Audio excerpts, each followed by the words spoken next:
这边是忘忧森林啊，有的人称之为水漾森林。那它是在921大地震时所形成的一个堰塞湖。再更进去一点呢，会有一个谜样森林，它的范围更大。我们可以看到，在现场呢，其实原本是一片柳杉林。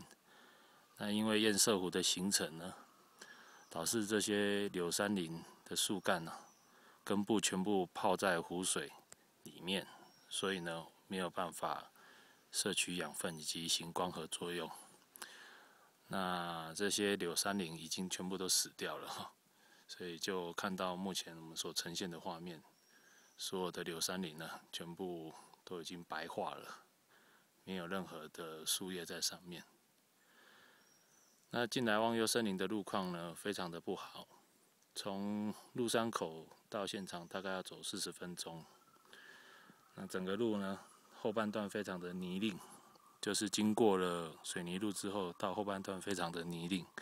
建议穿着登山鞋或者是雨鞋过来，会比较好走一点。